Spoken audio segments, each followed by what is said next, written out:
નમસ્કાર મિત્રો, સ્વાગત છે તમારું અમારી યુટ્યુબ ચેનલમાં। તો મિત્રો, એસએમસી એટલે સુરત મહાનગરપાલિકા દ્વારા જે માર્શલની પોસ્ટ ભરતી જાહેર કરવામાં આવેલી હતી, તો તેમાં ઉમેદવારનું સિલેક્શન કેવી રીતે કરવામાં આવશે, પ્રેક્ટિકલ પરીક્ષાનો અભ્યાસક્રમ કેવો રહેશે, તેના વિશે સ્ટેપ બાય સ્ટેપ આજના વિડીયોમાં આપણે માહિતી મેળવી લઈએ। પરંતુ તે પહેલા વિડીયો ગમે તો લાઈક અને શેર કરી દેજો, ચેનલમાં નવા હોય તો ચેનલને સબસ્ક્રાઇબ કરી દેજો। તો ચાલો મિત્રો, વિડીયોની શરૂઆત કરીએ।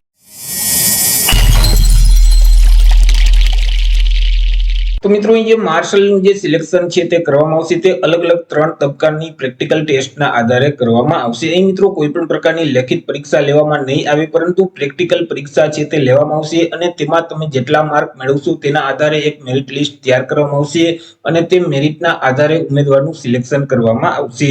સૌથી પહેલા તબક્કામાં તમારે તરણ છે તે કરવાનું રહેશે। 100 મીટરનું તરણ છે તે કરવાનું રહેશે, એટલે કે તરવાનું રહેશે।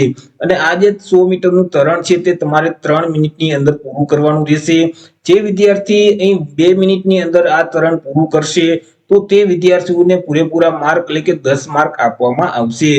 2 મિનિટ અને 1 સેકન્ડ થી લઈ અને 2 મિનિટ અને 30 સેકન્ડ સુધીમાં જો તમે 100 મીટરનું તરણ છે તે પૂરું કરી દેશો તો તમને 7.5 માર્ક આપવામાં આવશે। 2 મિનિટ અને 31 સેકન્ડ થી લઈ અને 3 મિનિટની અંદર તમે આ 100 મીટરનું તરણ પૂરું કરશો તો તમને 5 માર્ક આપવામાં આવશે। પરંતુ 3 મિનિટ કરતા જો વધારે સમયગાળો થઈ જશે તો તમે તરણમાં નપાસ ગણાશો।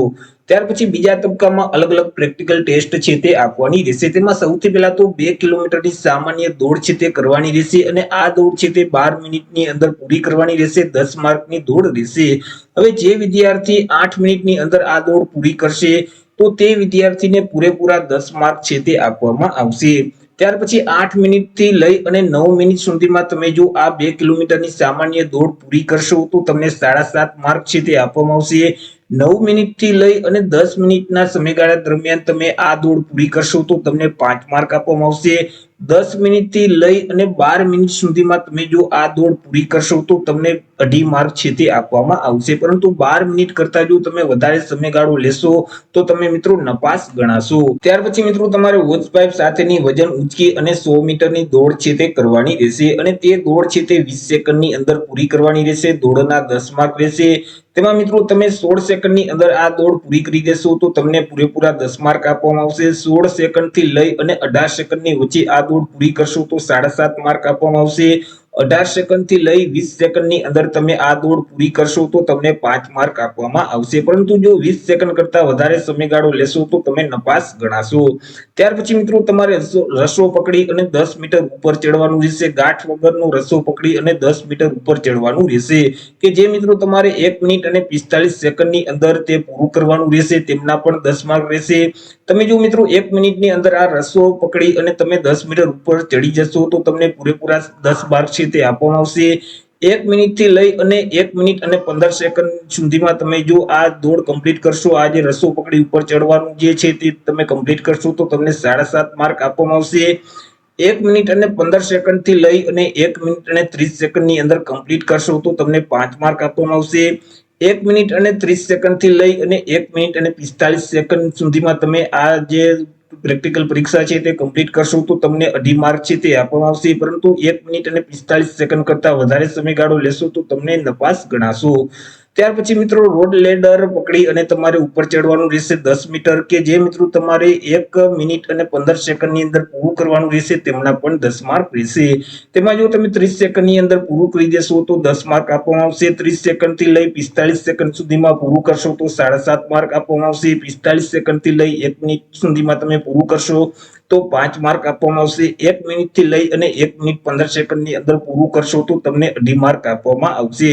પરંતુ 1 મિનિટ અને 15 સેકન્ડ કરતા જો તમારે વધારે સમયગાળો તમને થશે તો તમે નપાસ ગણાશો।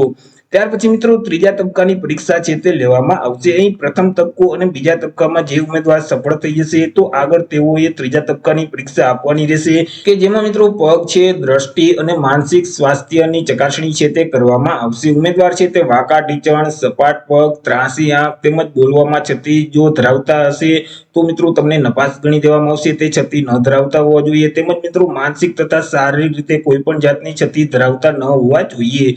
દ્રષ્ટિની વાત કરીએ તો ચશ્મા સાથે સામાન્ય 6 તેમજ મિત્રો કલર બ્લાઇન્ડેશન છે તેની બીમારી ધરાવતા ન હોવા જોઈએ। આખરી શારીરિક ચકાસણી દરમિયાન ઉમેદવાર ઉપર મુજબની કોઈ પણ શારીરિક ક્ષતિ જો ધરાવતા હશે તો તેઓ માર્શલ પુરુષની જે જગ્યા છે તેના માટે ગેરલાયક ગણાશે.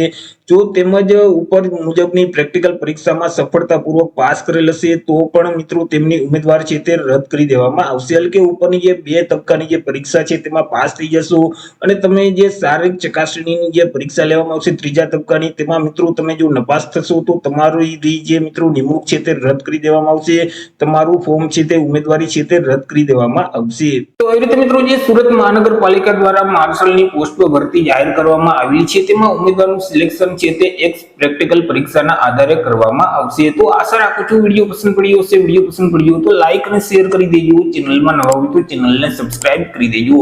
ફરી મળીશું એક નવા ટોપિક સાથે એક નવા જ વિડીયોમાં. ત્યાં સુધી જય હિન્દ, વંદે માતરમ.